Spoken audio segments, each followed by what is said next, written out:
Anda menyaksikan Breaking News Kompas TV bersama saya Glenny Soktania terkait dengan sidang lanjutan kasus kematian Brigadir Yosua di Pengadilan Negeri Jakarta Selatan. Hari ini rencananya saudara akan digelar 3 sidang, yaitu terkait dengan kasus pembunuhan berencana dan juga 2 sidang perintangan penyidikan. Hari ini ada untuk agenda kasus pembunuhan Brigadir Yosua dari terdakwa Ferdy Sambo dan juga Putri Chandrawati, akan ada agenda pembelaan dengan mendatangkan ahli pidana dan juga psikolog. Sementara untuk sidang perintangan penyidikan dengan terdakwa Hendra Kurniawan dan Agus Nurpatria, ini rencananya akan menghadirkan saksi mahkota yaitu Arif Rahman dan juga Baikuni Wibowo. Sementara itu juga untuk sidang yang lainnya ada terdakwa Baikuni Wibowo dan Cuk Putranto. Ini rencananya akan menghadirkan ahli ITE dan juga Puslap 4.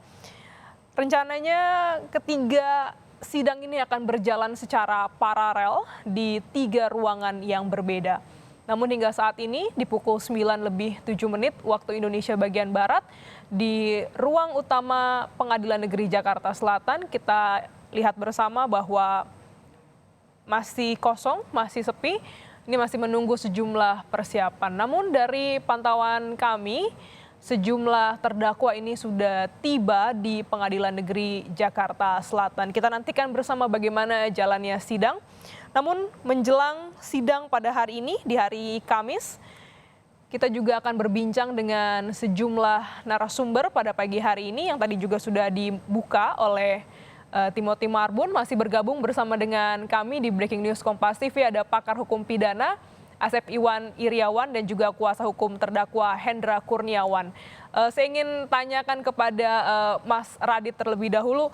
Mas, ini kan tadi juga Anda sudah menyampaikan bagaimana terkait jalannya sidang hari ini. Nah, kira-kira menurut Anda apa yang akan digali dari hakim dan juga bagaimana strategi dari tim Anda untuk membela klien Anda?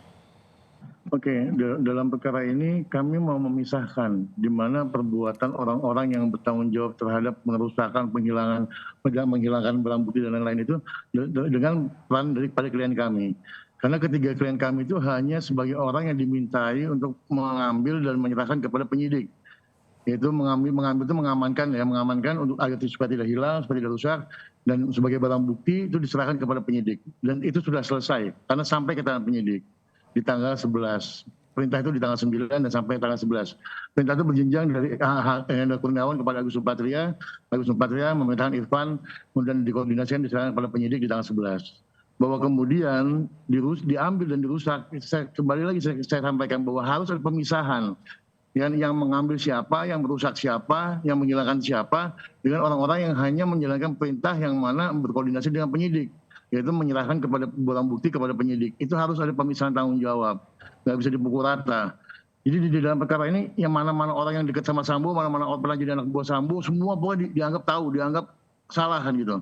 Padahal kemarin di dalam persidangan Sambo kemarin dia pun menyatakan bahwa tidak ada satupun dari klien kami yang mengetahui peristiwa yang sebenarnya, bahwa Sambo telah melakukan kebohongan kepada klien-klien kami kan itu. Dan tidak ada satupun yang mengetahui apa isi klien kami mengetahui apa isi CCTV tersebut. Bahkan Sambo sendiri nggak tahu isinya apa. Baru dikasih tahu oleh Arif Rahman, yaitu pada tanggal 13. Dan di situ muncul niat jahat atau mens rea atau niat bahwa untuk merusak, menghilangkan itu baru ada tanggal 13. Jadi bagaimana mungkin klien kami bisa dipersalahkan di tanggal 11, sedangkan mens rea-nya atau niat jahatnya ada di tanggal 13, yaitu yang keluar daripada orang yang menyuruh lakukan, yaitu Ferdy Sambo.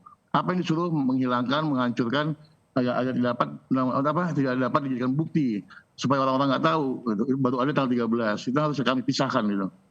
Baik, jadi ada pemisahan, ada yang memberikan perintah untuk mengamankan dan juga bagaimana yang melakukan menghilangkan ya atau merusak barang bukti begitu ya Mas Radit ya. Tapi memang klien Anda Hendra Kurniawan juga dan Agus Nurpatria pernah berkomunikasi dengan saksi mahkota Arif Rahman dan juga Baikuni Wibowo, karena dari runutan yang kita coba cerna bahwa ini merupakan perintah yang masif dari atas Jenderal Bintang 2 hingga ke jajaran polisi di bawah. Bagaimana Anda menanggapi ini? Jadi perintah itu ada perintah yang normal, perintah yang wajar dilakukan oleh seorang fungsi polisi. Kepolisian itu mengamankan dan memerintahkan kepada penyidik. Mungkin bisa saja kalau saya ada di sana, orang-orang siapapun kan tidak ada larangan bagi orang lain untuk menyerahkan barang bukti Mbak kepada penyidikan gitu kan. Yang salah itu adalah ketika barang bukti itu dirusak. Kayak saya menemukan barang bukti, ya kan, oh ini sebagai barang bukti dan pidana, saya serahkan pada penyidik, masa saya ditahan, masa saya dihukum kan gitu. Bahwa perbuatan dia adalah membantu penyidik agar dapat barang bukti tersebut tidak rusak, tidak hilang. Bahwa kemudian ternyata dirusak atau dihilangkan oleh orang lain, itu ada perbuatan yang beda itu. Oke, baik. Nah, saya ingin tanyakan ke Kang Asep, hari ini untuk terdakwa Hendra Kurniawan dan Agus Nurpatria dalam kasus perintangan penyidikan dihadirkan saksi mahkota begitu. Boleh dijelaskan sebenarnya apa itu saksi mahkota dan seberapa penting saksi mahkota ini bersaksi di tengah persidangan? Gini, saksi mahkota sebenarnya di KUHP nggak dikenal, ya istilah itu nggak ada, itu asalnya dari teori kemudian dikembangkan di praktek. Misalkan gini, saya sama Mas Adit melakukan perbuatan pidana yang dilarang ya. Nah kan nggak ada yang melihat nih saya berdua, maka saya istilah di-split, saya sebagai terdakwa, Mas Adit sebagai saksinya. Nanti Mas Adit sebagai terdakwa, saya sebagai saksinya. Nah itulah yang tahu perbuatan saya cuma Mas Adit, yang tahu perbuatan Mas Adit cuma saya. Kalau kan terdakwa satu, Mas Adit terdakwa dua, nggak ada saksinya. Itu sebenarnya itu. Nah, dikembangkanlah menjadi istilahnya mahkota gitu. Karena menentukan, mahkota itu kan ya raja, ratu. Nah, raja, ratu itulah yang menentukan. Tapi kan, nah di perkara ini sebenarnya lebih dari satu gitu kan. Cuman ini kan sekarang acaranya saling silang. Jadi benar yang katakan Mas Adit, harus dipilah mana mengamankan, dibenarkan atau tidak mengamankan siapapun. Nah, mana yang merusak, mana yang menghancurkan karena alat bukti untuk proses persidangan misalkan kan. Nah, itu emang bisa sering saya katakan kan, baik di kelompok 5 perkara pembunuhan tidak semua harus dihukum. Ada yang didapati pidana karena dia melaksanakan perintah jabatan, saya sebut langsung ya sering nggak, kalau saya teriak-teriak ini, kalau ini kan sama di kelompok 6 juga tidak semua harus dihukum ya, karena harus dilihat karena ada alasan peringan, alasan penghapus, sejauh mana mereka kan pidana tuh siapa berbuat ya, berbuat apakah perbuatan itu dapat dipertanggungjawabkan. Kalau dipertanggungjawabkan nanti ada kata kuncinya di peringan atau malah alasan menghapus, perbuatan itu tidak dapat dipidana gitu kan. Makanya sekarang ketika sekarang saling silang ini penting. Ini polanya kan sama, cuma ini pasca pembunuhan. Kalau yang kelompok 5 kan ketika pembunuhan kan. Nah, ketika pembunuhan juga bagaimana peran Sambo ya begitu kuat. Nah, di peran ini juga sama, begitu kuat. Nah, tergantung tadi perbuatannya apakah dapat dipertanggungjawabkan. Ya, cara hukum itu pidana misalkan atau bukan.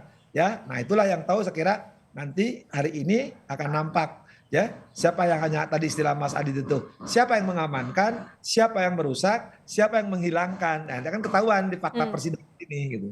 Baik, ini kan terdakwa bersaksi untuk terdakwa lain, tentu ada juga kepentingan untuk bisa mengamankan diri sendiri ataupun juga menyudutkan terdakwa lain. Ini bagaimana nanti hakim bisa menilai hal ini, Kang Asep? Pertama, hakim selalu kuncinya 185 ayat 6 dan penjelasannya ya, satu sama lain ya berkaitan, berhubungan. Terus kemudian berkaitan juga dengan barang bukti. Terus latar belakang itu kan jelas diatur. Nah, sama pernah kita lihat juga kan di kasus yang kelompok 5 ketika gini, PC dan PS gini gitu kan. Nah, itu mah biasa, nanti hakim gampang nilainya. Mana yang jujur, mana yang nggak jujur gitu aja ya, tapi faktanya gampang. Yang awal tadi dilihat, kalau sejak awal bohong ya bohong, kalau sejak awal jujur ya jujur, gampang. Ini juga sama di kelompok yang 6 ini, tinggal dilihat sejak awal ini keterangannya konsisten nggak atau yang nggak konsisten gitu kan. Nah, dilihat di fakta persidangan tadi bagaimana fungsi paminal dan bagaimana fungsi reserse. Nah, ketika masing-masing fungsi itu dijalankan, ada nggak penyimpangan terhadap tupoksinya gitu. Jadi nggak apa-apa, dia kelompok 6 berbeda, nggak ada masalah tuh. Hakim tinggal nilai aja kok, gampang. Makanya saya bilang hakim ini ya, kalau saya sih sekali lagi, biasanya ketika berbeda biarin aja gitu, dengerin aja, nanti tinggal menilai. Justru kalau sekarang hakim berkomentar, ya nanti kan hakim nggak boleh menyatakan pernyataan salah atau tidak salah. Biarin aja, kalau tinggal batasin. Misalkan Mas Adit nih banyak nanya, tolong pengacara jangan banyak nanya, batasin. Nah, tinggal gitu aja kan. Atau juga ya kalau Mas Adit nanyanya misalkan di luar konteks, ya tinggal cut juga. Tolonglah nanya unsur aja, jangan nanya yang lain-lain gitu kan. Gampang kok. Ya, dan itu gampang kok. Dua-duanya baik di kelompok 5 perkara pembunuhan maupun pasca pembunuhan yang menyangkut OOJ, ya. Sebenarnya perkaranya nggak rumit. Yang bikin rumit itu apa? Ya tadi ada yang nggak jujur, ada yang nggak jujur, ada yang konsisten, ada yang nggak konsisten. Pemeriksaan ini ya. Tim hura-huranya lebih banyak.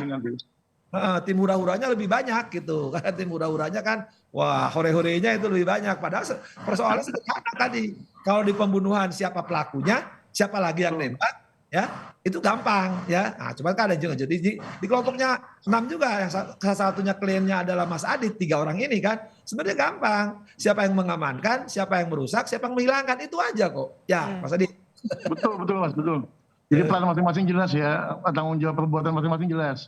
Jadi orang ini melakukan apa, kalau emang 3 ini kok tinggal dikonfrontir. Toh juga keterangan mereka akan berhadapan kan antara saksi dengan saksi mahkota tadi kan. Jadi tahu peran masing-masing kan gitu. Ya kayak kita lihat tadi perkara saya Irfan dengan Agus Nurpatria ya kan. Pak Agus menyangkal bahwa tidak pernah memerintahkan. Apapun perbuatannya itu ternyata dua-duanya benar tujuannya adalah mengamankan. Dua-duanya ada benar dilakukan diserahkan kepada penyidik untuk melakukan penyidikan. Nah, walaupun implementasi daripada perintah itu beda-beda mengartikan kan itu. Tapi alhamdulillah untungnya apa yang dilakukan mereka walaupun bentuknya beda tapi adalah outcome-nya adalah sama, yaitu mengamankan dan diserahkan kepada penyidik. Baik, berarti saya ingin juga tanyakan nih kepada Kang Asep bahwa yang terpenting adalah konsistensi, kejujuran, saling silang itu hal yang wajar untuk mengetahui siapa berbuat apa, bagaimana kronologi ceritanya dan juga kejujurannya. Nah, kalau begitu apakah ini juga keterangan-keterangan ini bisa berimplikasi pada hukuman nanti? Jadi hukumannya bisa berbeda-beda atau nanti kita bisa dipukul rata sama semua hukumannya karena merintangi penyidikan ini? Kalau pukul rata semua, ini botak semua, makanya kan harus dibabat separuh-separuh gitu kan. Nah, ini ketika saling silang ya, nah bahasa sekali lagi, ada yang ngeyel, ngengkel, belit-belit. Nah, hakim tuh 197 harus mempertimbangkan berat ringannya hukuman. Nah, berat ringannya hukuman itu dilihat ketika dalam sidang. Misalkan, maaf ya Mas Adit ya, maaf nih, contoh aja supaya dipahami oleh publik. Ini kliennya Mas Adit ini ya muter-muter aja ceritanya, nggak konsisten. Ya pasti hakim akan memberatkan Mas Adit. Tapi kalau kliennya Mas Adit ini ternyata konsisten, lurus istilahnya, misalkan mengalir begitu saja ya faktanya bersesuaian dengan yang lain, itu juga nggak ngeyel, nggak ngengkel, nggak apa, ya hakim meringankan karena ya misalkan satu paling gampang itu biasanya yang suka patokan itu ya dia menyesali perbuatannya kalau itu perpidana. Ya kalau nggak bukan pidana ngapain nyesali kan? Kedua juga ya yang lebih penting lagi ya. Nah, tidak akan mengulangi lagi perbuatan itu kalau itu melakukan. Kalau tidak melakukan ya paling tinggal ngomong apa adanya. Tidak mempersulit persidangan. Ya dia baik katakan sebagai terdakwa maupun sebagai saksi, dia katakan yang sejujurnya kan. Jadi tidak berputar-putar bahwa segala macam. Contoh yang paling gampang sederhana. Kan ada yang mengatakan minta maaf. Kalau minta maaf, dia telah melakukan perbuatan. Ketika melakukan perbuatan, ya sudah tinggal menyesali kan, tinggal mengakui gitu. Kan lucu. Dia minta maaf, tapi masih memprofil malah menginikan profesi ini orang lain gitu. Nah, itu kan sepakat. Nah, ketika dia ya saya melakukan ini, tapi saya begini-begini. Nah, logis kan alasan tapinya. Ini juga di kelompok 6 juga di kelompoknya kliennya Mas Agus ini kan juga pasangan ketahuan. Ya tadi ya katakan kalau Anda mengamankan tinggal dikejar. Mengamankan apa yang diamankan, kenapa begini, kenapa begitu.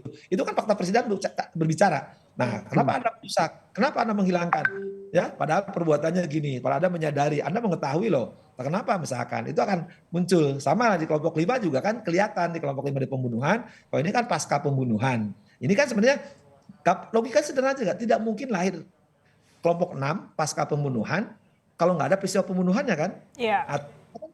Dibikin skenario kan? Skenario tembak menembak, bikinlah acara itu. Nah, apakah mereka mengetahui atau menghendaki kan? Ya, tidak mungkin lahirnya kelompok 6 ini kalau nggak ada yang di kelompok 5 kan? Kalau pembunuhan lah kelompok 6 OJ biar gampang dipahami, bahasa sederhana lah, biar gampang dipahami publik.